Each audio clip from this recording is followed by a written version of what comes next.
Good afternoon, everyone. 2.0 inbound. Cost of renting way up. Apartment lists show a 4-month lead. It's going incredibly up. Get ready. Swinging the pendulum from habitation to food. Prices up 31% from the same month last year.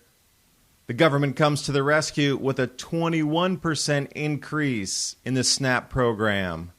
About 10% too short there, Gov. UK, massive potato shortages.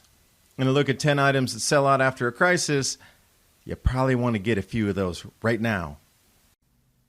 New studies show that by the time people reach their middle ages, the body often produces less than half of the collagen it did in their youth. Collagen is the main building block in our skin, making up 70 to 80% of it. This is why we get sagging skin and wrinkles as we age. If you want to look younger, you must supplement collagen, which will improve your skin's elasticity, make it smoother, more plump, and more youthful looking.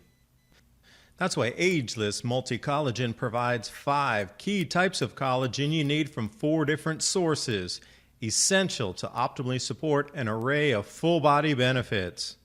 No odor, no taste, no clumping, unlike other collagen supplements. And this is why I recommend Health with Adapt 2030. Ageless Multi-Collagen, and look at that. I need another bag already. Quick way for youthful appearance. Use the link in the description box below for 51% off my favorite Ageless Multi-Collagen. And now on with the video.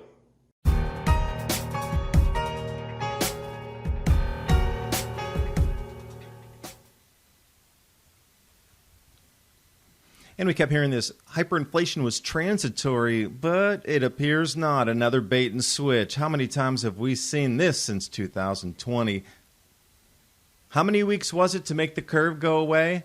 We're still here. Hyperinflation, it was transitory. Oh no, it's still going to stay here. Occupancy last month hits an all-time high for the rental market. 96.9% of all homes for rent are occupied at the moment. And that would make sense because the rent moratorium is lifted in some counties, yet still on the national level. So basically the mandate to steal a person's house because indefinite, no way to remove them. If I had rental properties, they're never going back on the market again. Fool me once, shame on you. Fool me twice, I'd be an idiot to put the property back on the market because people could camp out again rent-free. The destruction of the American economy in play. Difficult to get the homes, and they're going to cost significantly more. Interview after interview that were given by realtors, any destination that's desirable as a rental is going within hours. Just like we saw with the homes, selling within days, over asking price, sometimes $100,000, $200,000 over the ask. But now that's swung right over into the rental market. And if you didn't know, BlackRock is the largest rental property owner on the planet. They're even getting into student dorms now. So there's a monopoly in rental properties. You can see why the high cost of renting is back up again. The undulation of pricing between 5 and 10%. A bit of downward motion. Looks like that curve got flattened. But the 20% almost increase, 17%, is going to continue. As we see with the apartment list national average, they get a general 4-month lead time on where prices are going to go compared to the U.S. CPI. I see another Loch Ness monster up and above what's happening now. So add another 6% or more to these totals as we move forward. So hyperinflation is in play. It's starting off slowly, but this seems to be following the same trend. We're going up into the doubling prices at the moment. And other quotes, this time chief economist up at RealPage saying what's crazy is now you have relatively high income still having a hard time finding a place. So where does that leave the lower income or lower brackets of economic purchasing power in the economy? We shouldn't be leaving anybody out, but an indication here is civil unrest front and center. If you don't have a house to stay with your family, you're going to absolutely demand change. Now, swinging of the pendulum, but in the same vein, notice things stay rock solid. Inflation.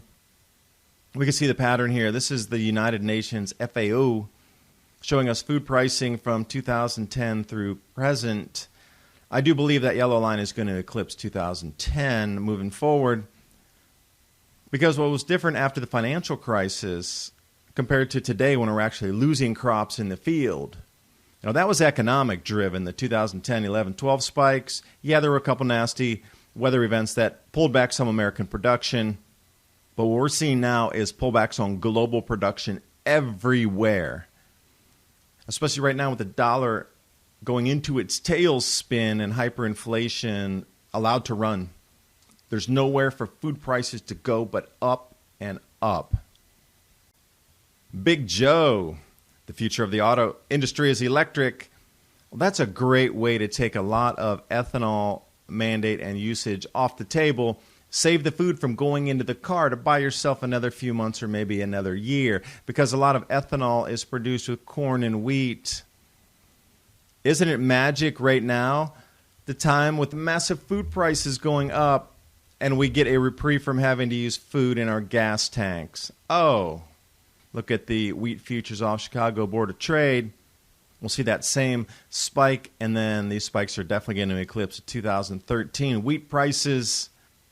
So when food gets incredibly expensive, that's truly what upsets society. Not you having a difficult time running a home, but when your families don't eat, this is through history the way societies change.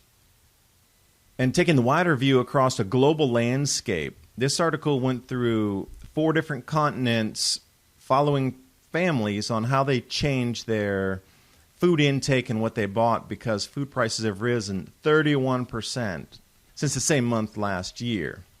So again, this is all compiled off FAO.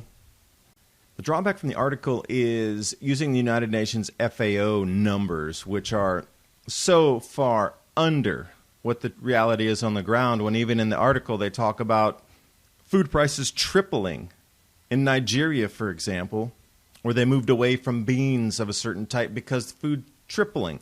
And they're saying 31% in the article here. That's a huge disconnect. 31% or 300% is like 10x too low. But it's a great indication to show you how food prices across the world are actually affecting people now.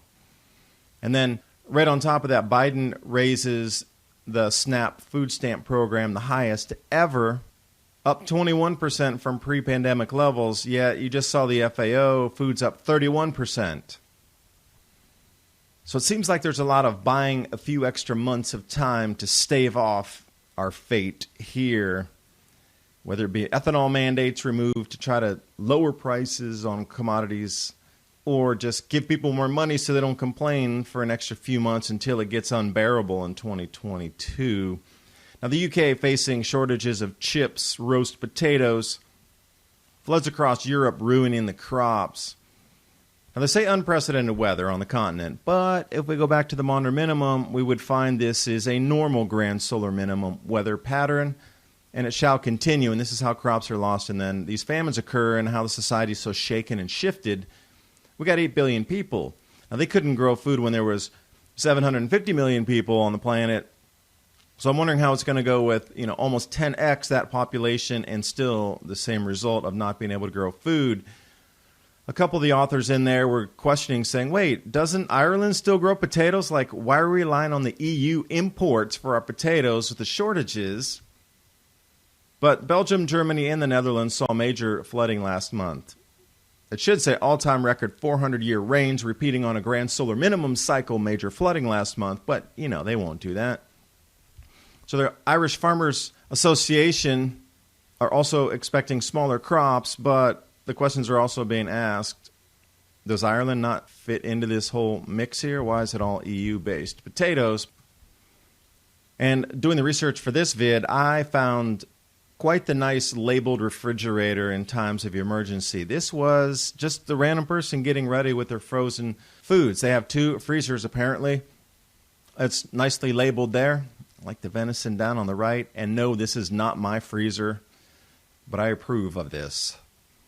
And also, Prepper Journal had a nice list, 10 items that sell out after a crisis. You definitely want to take note of these. Generators and extension cords, those go together as beer and pretzels. Weather radios, batteries, And any types of communication equipment would also be a set that goes together. Now, candles and obviously gasoline, flashlights, etc.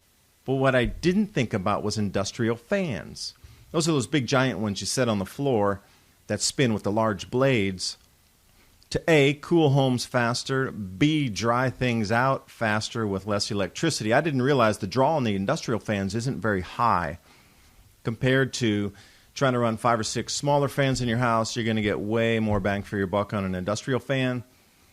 And the list is quite lengthy, and they detail in each paragraph on why you might, and that links out to other articles about how to use these things for certain types of emergencies, drying things after floods. So how prepared are you for emergencies and massive food price increases?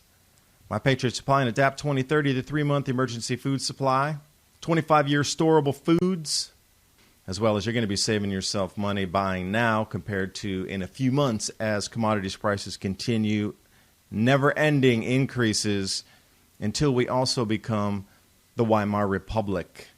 That link's in the description box below. It's a great way to support the channel so I can bring you more research just like this. I do appreciate you watching. Hope you got something out of the video, and I'll see you next time.